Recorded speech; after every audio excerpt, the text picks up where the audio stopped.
psychologie. Avant de commencer ce nouvel épisode, je voulais vraiment vous remercier pour votre accueil pour 2021. J'ai très envie de continuer à proposer ce contenu et j'ai eu beaucoup de messages de soutien et de reconnaissance de mon travail. D'autant plus que j'avais proposé pour la fin d'année un épisode par semaine et je suis ravie et fière d'avoir pu tenir cet engagement parce que je sentais que ça pouvait être compliqué, mais j'y suis arrivée. J'avais décidé de faire les épisodes en plus sur le modèle de saison, avec une longue pause entre les saisons pour préparer les prochains épisodes, mais j'avoue que j'ai pas très envie de vous laisser 2 mois sans épisode ou 1 mois. Et j'aime tellement l'interaction et la régularité aussi avec ces épisodes que je préfère continuer en sachant que je vais partir sur l'idée de 3 épisodes par mois. J'ai pas non plus envie de reprendre mon rythme d'un épisode tous les 15 jours.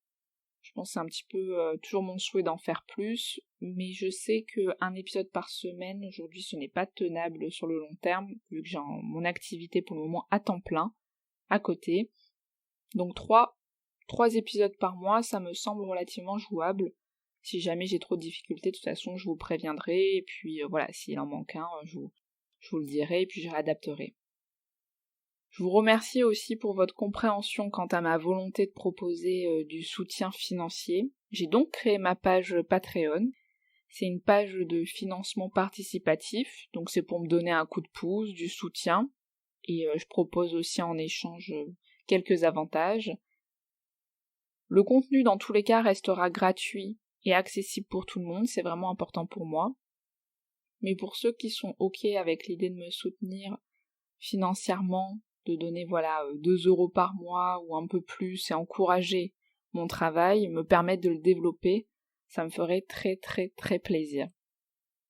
J'ai créé en plus un Discord, comme ça on pourra discuter tous ensemble, des fiches de notes de mes épisodes, des possibilités de participer au choix des épisodes, ainsi de suite.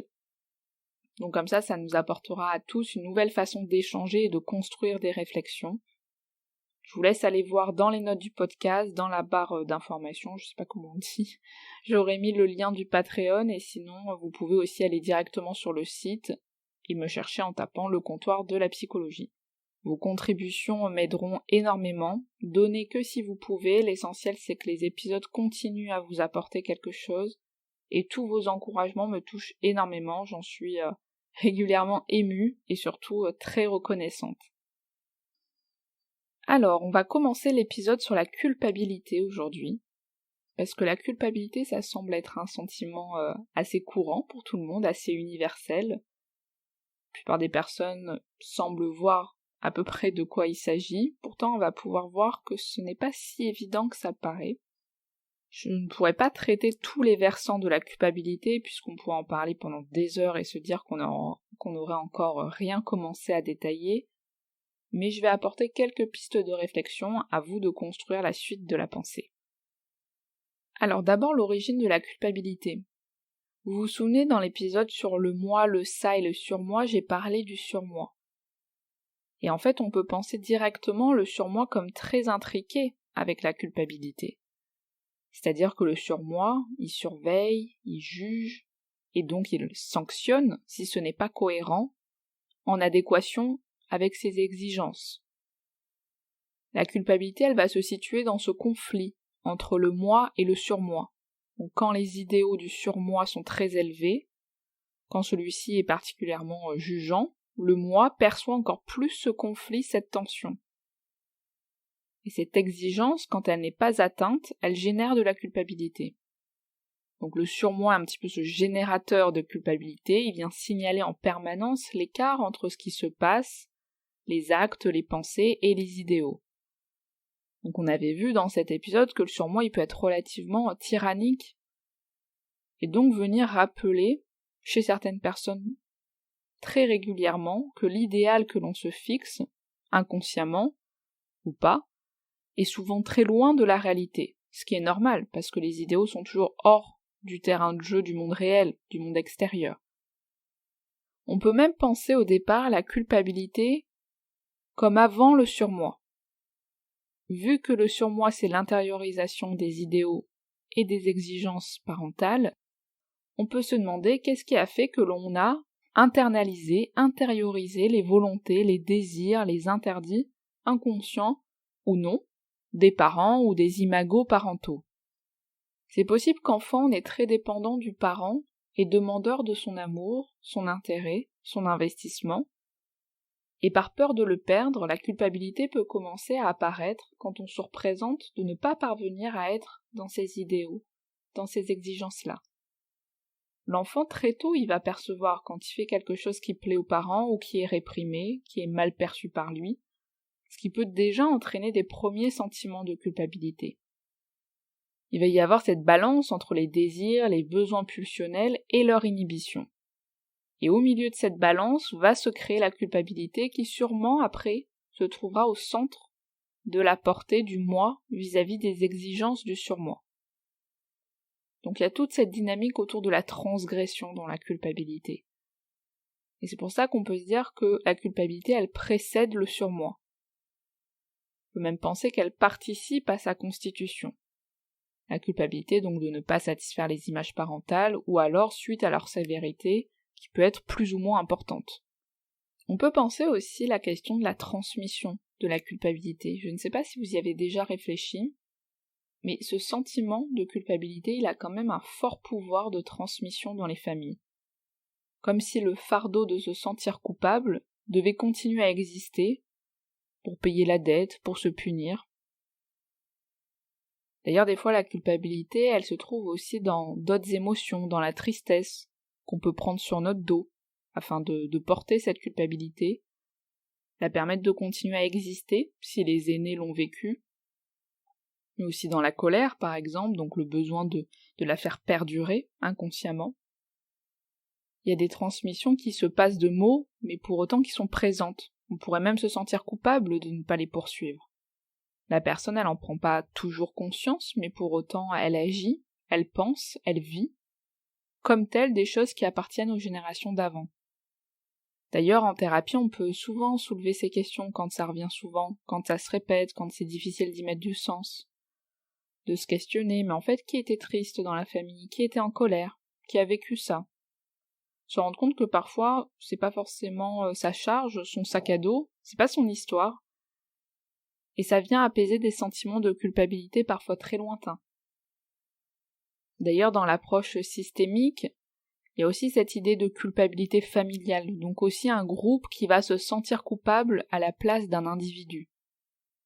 On peut d'ailleurs le percevoir dans des situations d'inceste, de maltraitance. Tout le monde se sent coupable, ça se transmet, mais pas la personne concernée, celle qui a agi. Parfois, il y a des personnes, elles ne vivent même pas ce qu'elles ont à vivre afin de réparer les pots cassés des autres.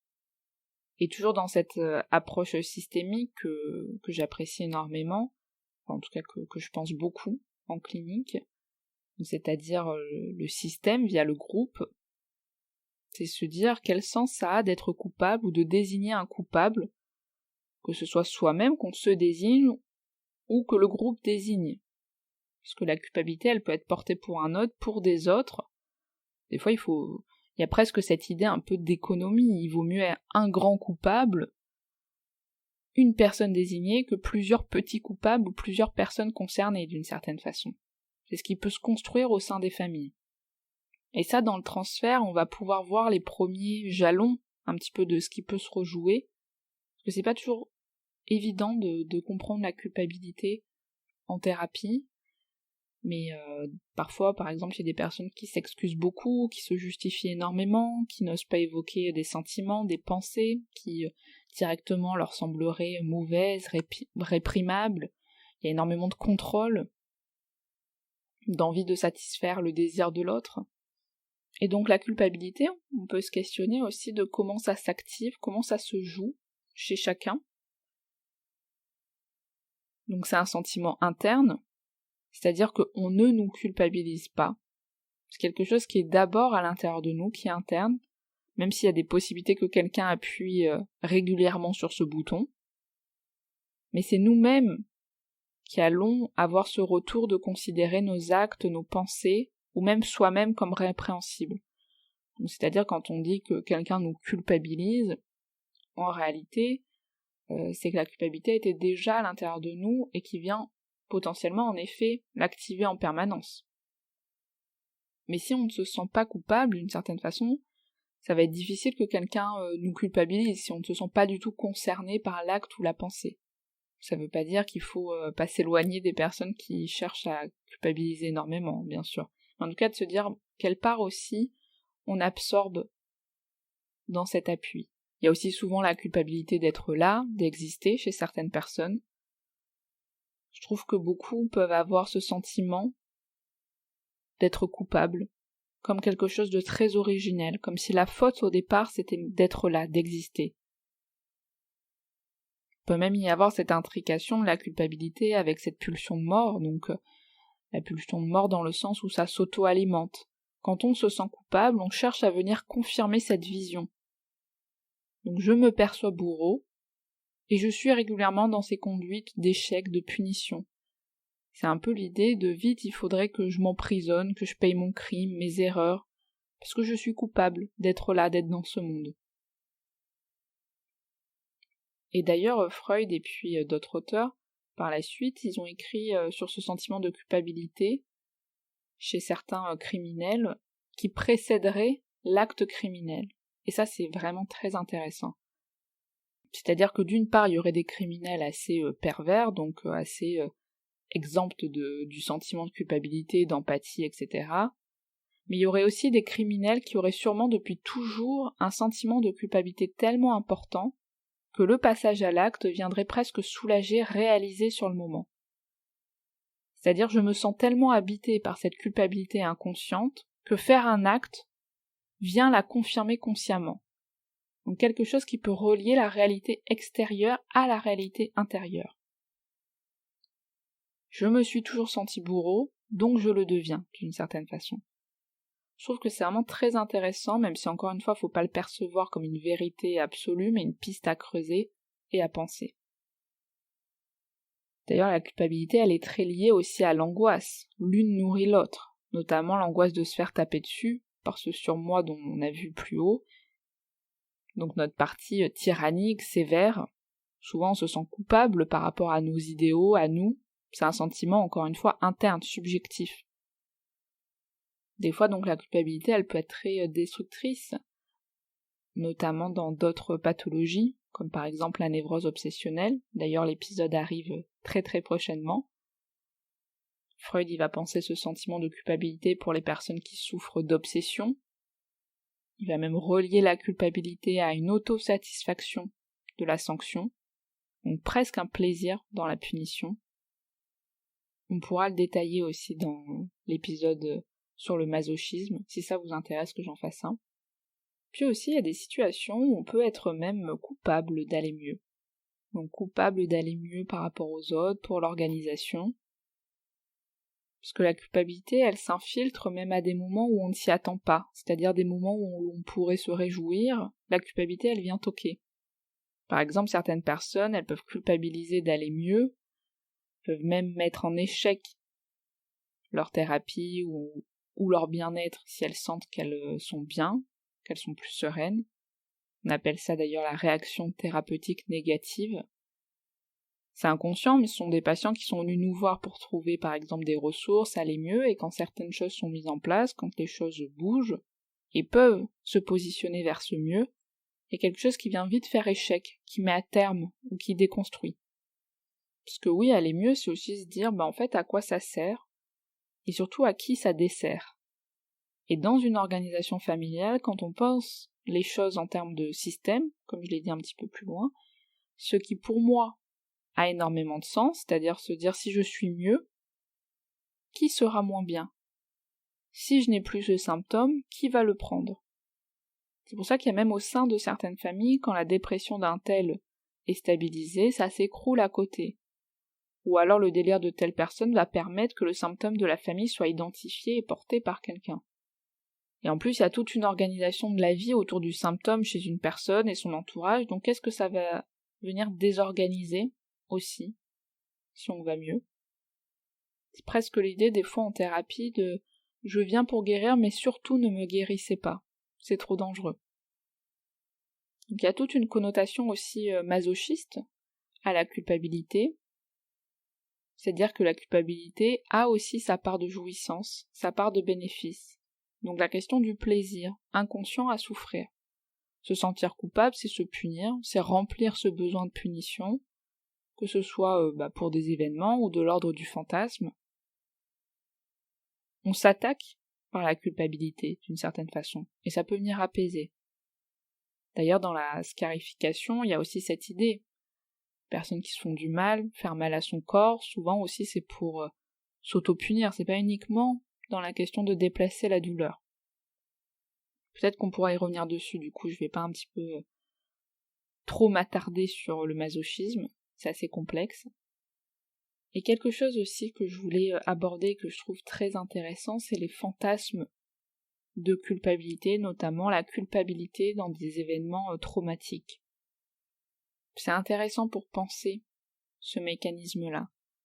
Je m'explique.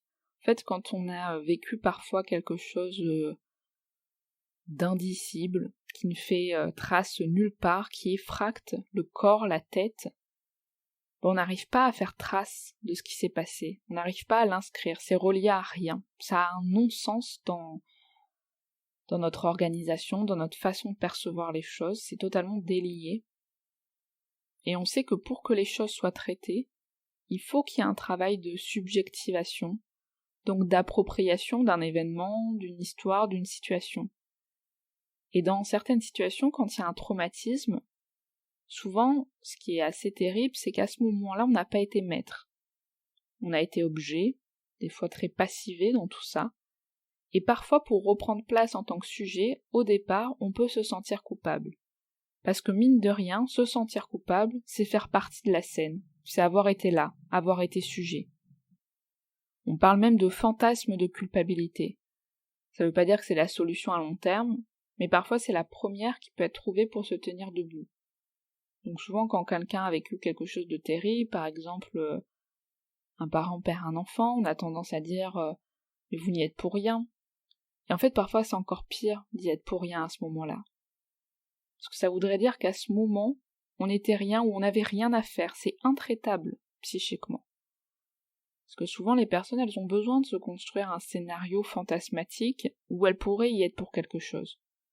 Donc même par exemple dans des fausses couches, certaines femmes elles peuvent se dire mince j'ai énormément marché ou j'étais très stressée. Et les médecins ils peuvent dire non c'est pas votre faute, vous n'y êtes pour rien, c'est la nature. En fait parfois c'est encore pire de se dire qu'on n'y est pour rien, que c'est insaisissable, qu'il n'y a aucune maîtrise, ça nous dépasse totalement. Donc l'idée bien entendu c'est pas du tout de participer à ce fantasme-là, en disant oui peut-être qu'en effet pour une femme qui a fait une fausse couche vous avez peut-être trop mangé de ci ou de ça. Donc l'important c'est quand même d'expliquer la cause, la potentielle cause, mais entendre aussi ce besoin d'exprimer à un moment donné cette faute imaginaire, ce premier mouvement de culpabilité. Parce que dans le traumatisme, la culpabilité, elle va faire partie du premier travail psychique pour traiter l'événement. Pour comprendre, inscrire en soi le moment, il faut que ça passe par soi, par une inscription subjective, donc avoir fait partie de ce moment-là, coûte que coûte. Si bien sûr ça s'installe, c'est là qu'il faudra y revenir dessus. Mais c'est une première voie, que psychiquement on choisit, inconsciemment bien sûr. Alors il y a aussi beaucoup ce que je voulais parler, c'était aussi la culpabilité dans la société, notamment dans la civilisation. Freud en a parlé dans Totem et Tabou. Peut-être qu'il faudrait que je fasse une partie 2 du thème de la culpabilité pour un peu plus développer Totem et Tabou, mais Freud il parle de culpabilité comme un processus psychique normal, presque originaire, qui existe en chacun et fait partie en fait du développement, de la maturation. La culpabilité, elle se construit aussi avec le poids de la civilisation, du monde extérieur, qui vient la renforcer, et dans certains cas la figer, et rendre une grande partie de souffrance. Je trouve que c'est important de traiter la question de la culpabilité dans son aspect sociétal, culturel, parce qu'on est dans un environnement où on consomme de la culpabilité. On est coupable de ne pas avoir tel physique, tel mental, tel métier. On est dans une société où l'idéal est partout, le manque est interdit. On doit en permanence s'approcher des idéaux fixés, on est surstimulé par des signaux. On est donc régulièrement en échec parce que les investissements sont souvent vains ou pas suffisants, ce qui est normal. Pour tendre à toutes ces représentations, toutes ces normes, il faudrait en permanence être aligné. Donc quand on vend de l'idéal, on vend de la culpabilité. Et ça, on le perçoit en permanence. Si en plus on a une sensibilité pour ce sentiment-là, alors là, c'est bingo, c'est boule de neige. Il faut donc toujours percevoir les choses comme quelque chose qui existe individuellement et qui vient rencontrer le collectif. Et inversement, le groupe, la société, vient percuter d'une certaine façon l'individuel. Et la culpabilité de ne pas être dans cet idéal, la personne se sent coupable à l'intérieur de quelque chose qui se passe à l'extérieur. Ce qui peut paraître absurde, parce qu'il n'y a pas de contrôle, pas de maîtrise. Il y a énormément d'images qui sont renvoyées pour correspondre à telle chose, d'être comme ceci, comme cela. C'est pour ça qu'on peut dire que l'extérieur vient stimuler ce sentiment intérieur. Donc il faut être relativement à l'aise avec ce sentiment de culpabilité interne, de l'avoir relativement bien travaillé pour que justement il ne soit pas en permanence attrapé par les stimulations extérieures d'idéaux auxquels on ne peut pas toujours tendre. Donc comme toujours, il y a cette culpabilité qui participe au développement, à la maturation qu'on peut retrouver chez chacun, et qui, on pourrait dire, accolé au processus plus normal. Puis à côté, il y a toujours le pôle extrême, dans ce continuum où il y a un versant plus destructeur qui peut attaquer. Alors dans l'épisode de la semaine prochaine, je parlerai de la honte, parce que j'ai décidé de ne pas la traiter directement intriquée avec la culpabilité, même si c'est souvent attendu, parce qu'elle est souvent liée dans les livres sur la culpabilité. On va donc la penser individuellement, puis voir aussi comment ça se fait que la culpabilité et la honte peuvent être souvent main dans la main. Parce que la honte, elle peut faire vivre de vraies blessures narcissiques, et comme la culpabilité, faire vivre aussi des moments dépressifs ou des troubles somatiques dans le corps. C'est très présent qu'un trop plein de culpabilité va engendrer une dépression, ou parfois un corps douloureux, symptomatique, un corps qui punit. Et on va voir que la honte aussi, elle peut créer plusieurs réactions, et qu'elle prend des origines aussi différentes, mais va s'intriquer dans notre organisation psychique. Voilà, je vous laisse pour cet épisode, je vous remercie encore pour vos écoutes, pour votre soutien, et donc pour tous ceux qui accepteront de participer financièrement en me donnant quelques euros via ma page Patreon. Voilà, la page est en barre d'infos. Je vous souhaite une bonne journée, une bonne soirée, et puis je vous dis à très vite. Salut!